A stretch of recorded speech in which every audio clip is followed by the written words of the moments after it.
ville impériale magique, parce que sacrée, est la capitale spirituelle et intellectuelle du Maroc. Au XIIIe siècle, les Mérinides, d'origine berbère, se sont établis comme souverains à Fès. Parmi leurs plus importantes contributions au rayonnement de leur capitale fut la fondation de Médersa, ou université de théologie, pour la formation des futurs cadres de l'État qui vont affluer de toutes les régions du Maroc.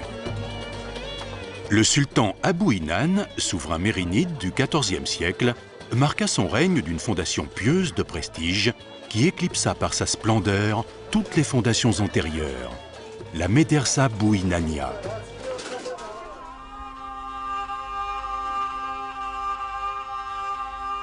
Bâtie en 758, cette médersa est la plus vaste et la plus belle du Maroc.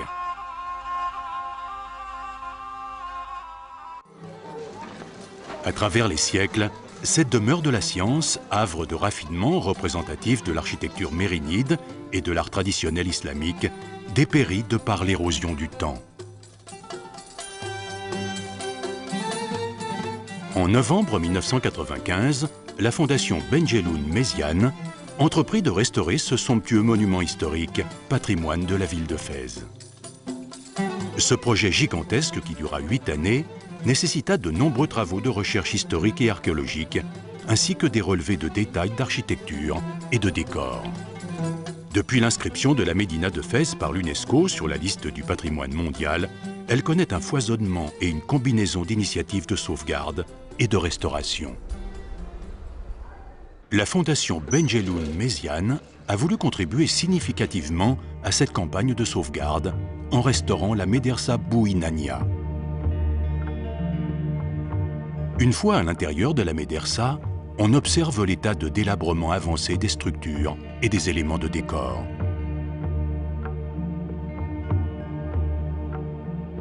Au rez-de-chaussée et à l'étage, les cellules, chambres étroites d'étudiants, étaient également très détériorées.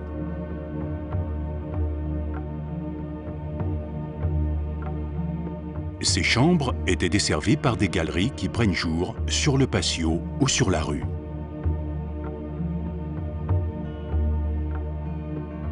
À la partie supérieure, en bois de cèdre, tout le long de la cour, manquent plusieurs éléments. D'autres nécessitent d'être remplacés ou restaurés. Il manque également plusieurs éléments en forme géométrique sur le plafond en bois de cèdre qui recouvre la salle de prière de la médersa. Le plâtre a subi également des dégradations importantes.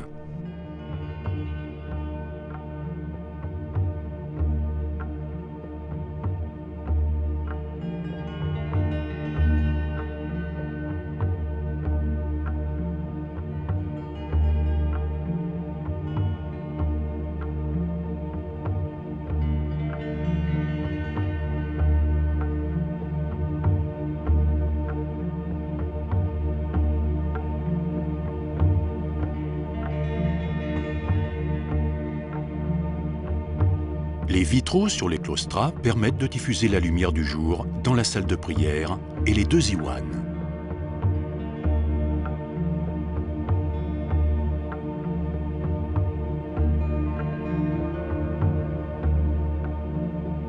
Des pans entiers de zélige manquent.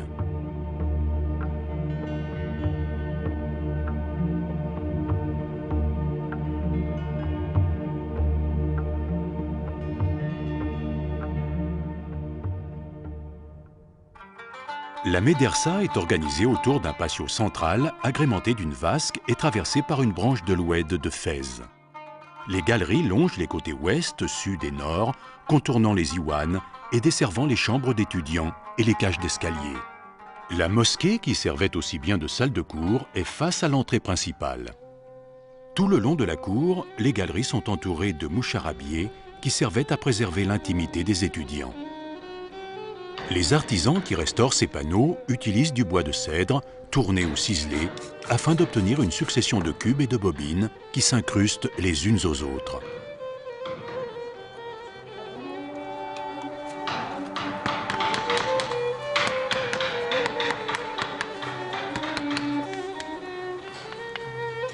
Les pièces sont ensuite placées dans les panneaux en bois.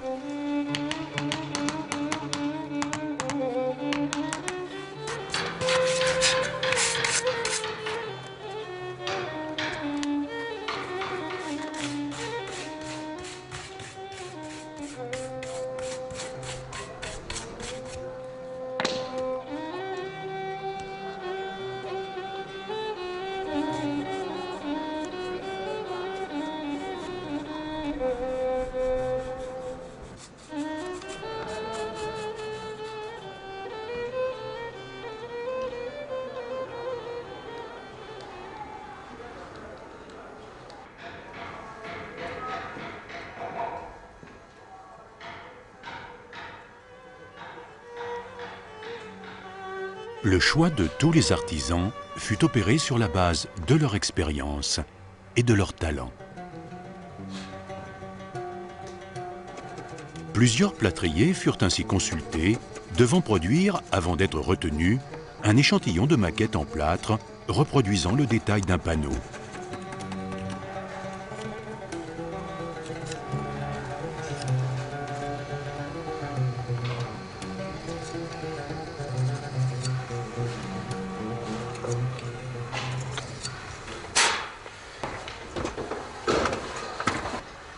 Les artisans du bois font leur relevé de dessin sur la pièce à resculpter.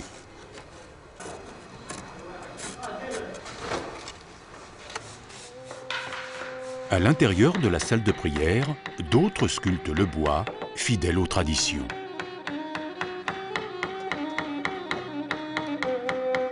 Ce travail artistique requiert de la perfection et un sens aigu du détail.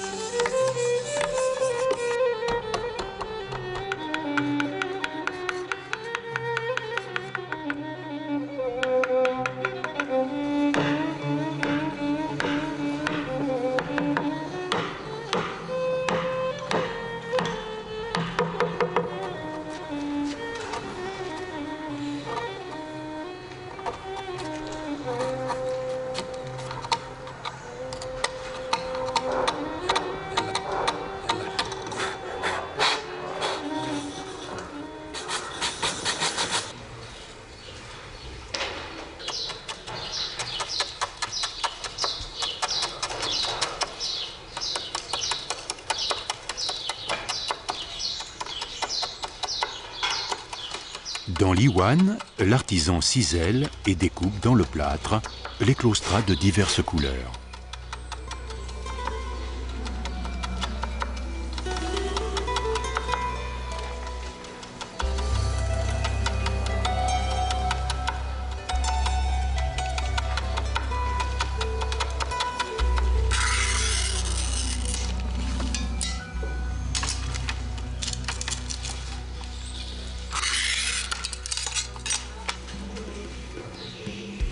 Au fur et à mesure que les formes géométriques des vitraux sont découpées, celles-ci sont placées sur les claustras.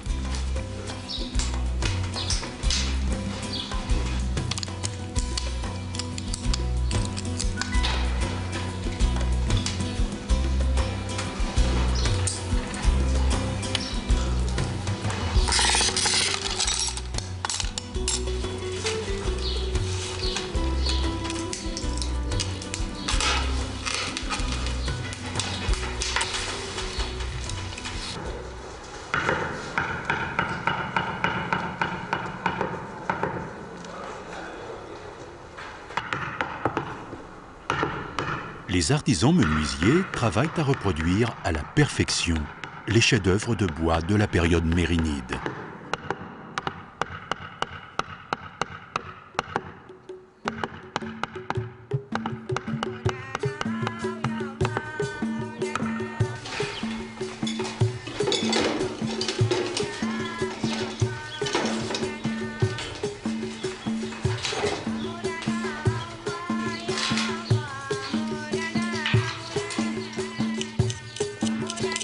Le plâtre est travaillé salle par salle à travers toute la médersa par de véritables artistes sculpteurs qui ainsi, sur le chantier même, ont procédé à la restauration et à la réfection de tous les panneaux. C'est un vrai travail d'artiste, requérant doigté, finesse, précision et grande expérience.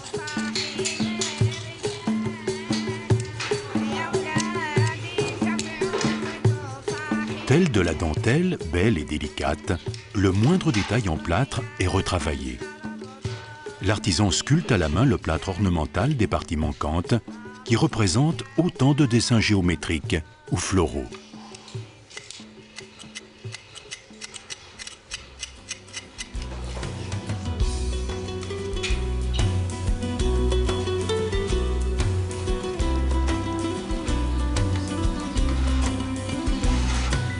La fixation des vitraux derrière le panneau de claustras s'opère par un coulis en plâtre.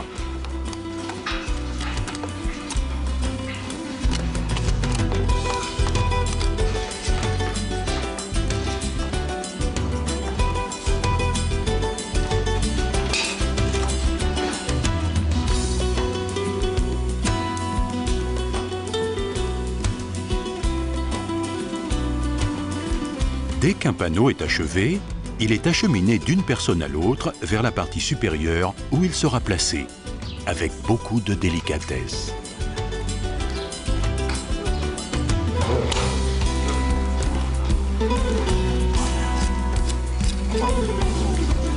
Les années passent. Les artisans défilent sur le chantier tel un essaim d'abeilles. Au cœur de la Médersa, les travaux suivent leur cours. Le calligraphe dessine sur le papier calque l'ensemble des minutieux détails de la calligraphie à resculpter.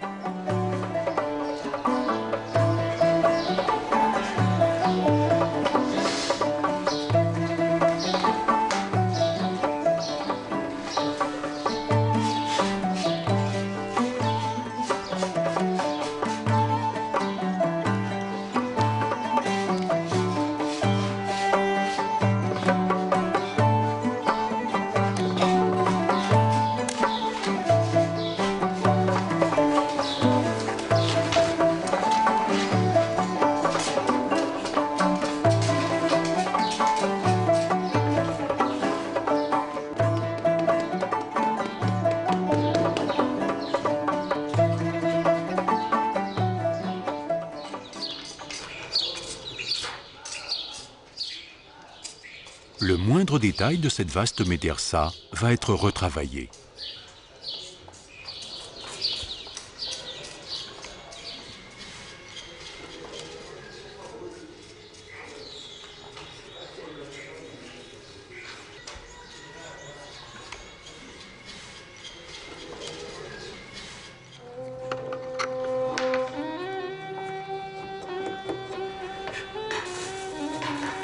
Le moindre élément sera restauré ou reproduit à l'identique et reflètera, comme par le passé, la grandeur, la beauté et la majesté du lieu.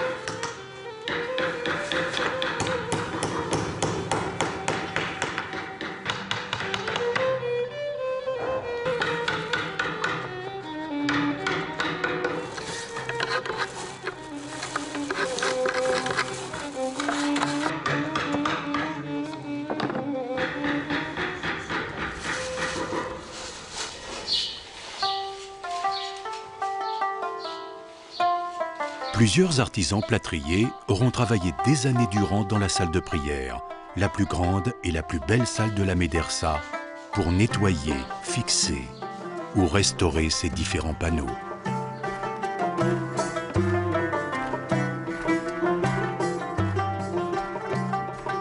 Les artisans perchés sur leurs échafaudages tracent et cisèlent des motifs.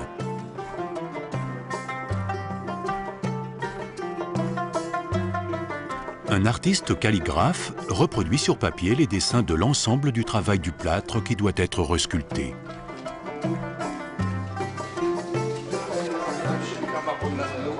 L'architecte chargé de la restauration de la Médersa, Mohamed Messiane Hassani, visite régulièrement le chantier.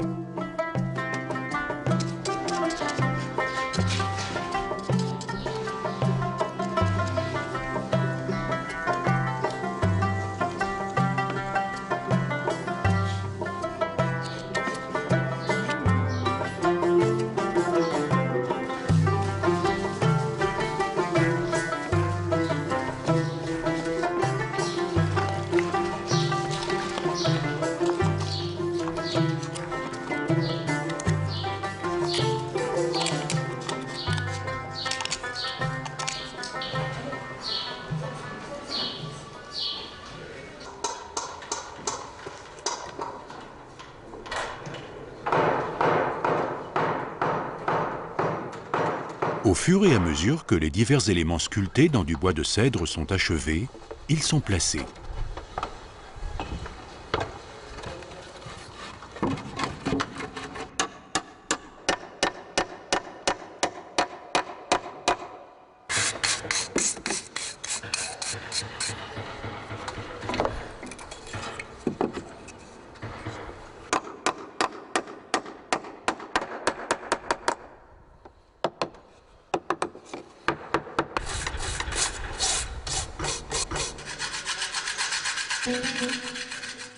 Le zélige est composé d'éléments en faïence émaillée sous forme de mosaïques de diverses couleurs.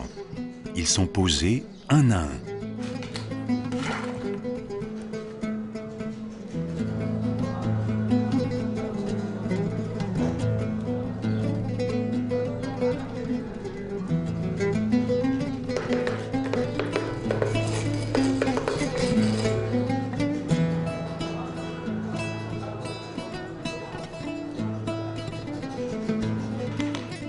L'ensemble des éléments en cuivre sont retravaillés, telle la majestueuse porte principale de la médersa, faite de bois recouvert de bronze et de cuivre.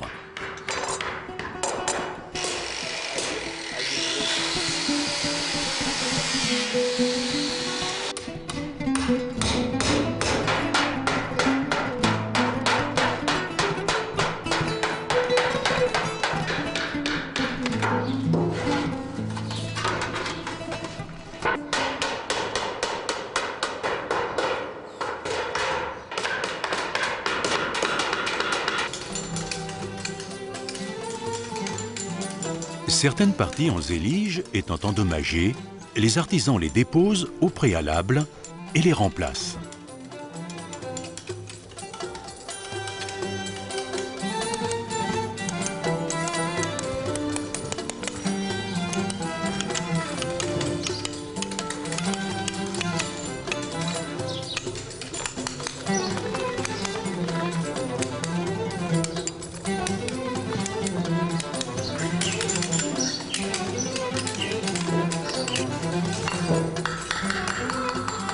À proximité, d'autres artisans découpent les fragments selon différentes formes géométriques, une fois que les motifs sont peints sur la faïence.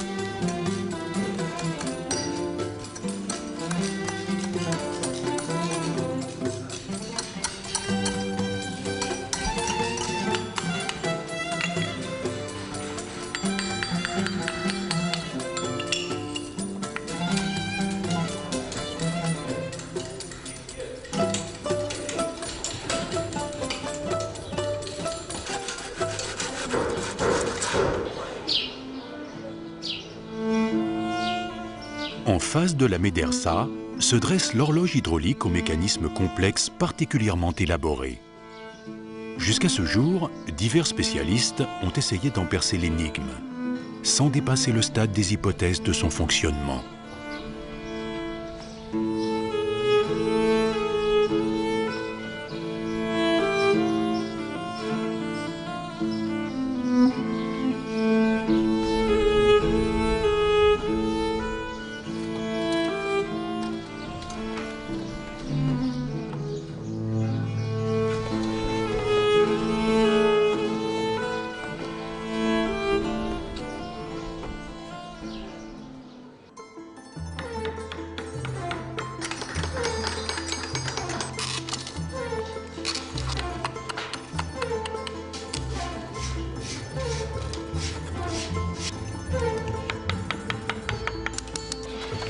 Après de longues années de labeur, grâce à un travail collectif, et surtout grâce au talent inépuisable des artisans, ce chef-d'œuvre architectural représentatif de l'art mérénide du XIVe siècle retrouva toute sa splendeur et son prestige d'antan en octobre 2004.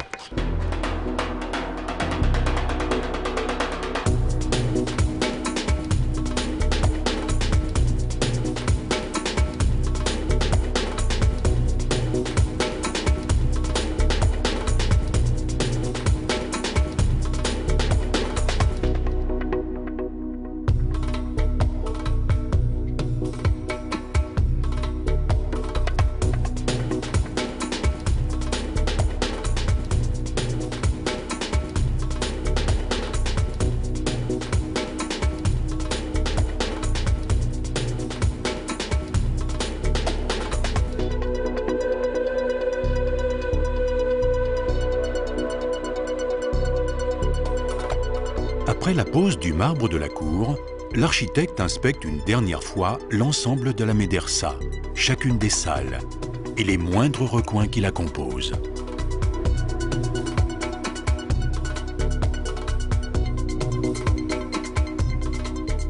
On ne peut qu'admirer la beauté, le raffinement et la richesse de la merveilleuse décoration de ce lieu sacré.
Dans la salle de prière, le vitrail d'époque du XIVe siècle sera conservé.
Au terme des travaux de restauration de la médersa, Sa Majesté le roi Mohamed VI se rend pour la visiter à Fès le 10 novembre 2004. L'accueil de la population est des plus chaleureux tout au long des ruelles que traverse le roi jusqu'à l'entrée de la médersa. Il y est accueilli par le ministre de la Culture ainsi que M. Othman Benjeloun et le docteur Leila Méziane Benjeloun. Le souverain du Maroc suit les explications sur l'histoire de la médersa, ses spécificités architecturales et son rôle culturel.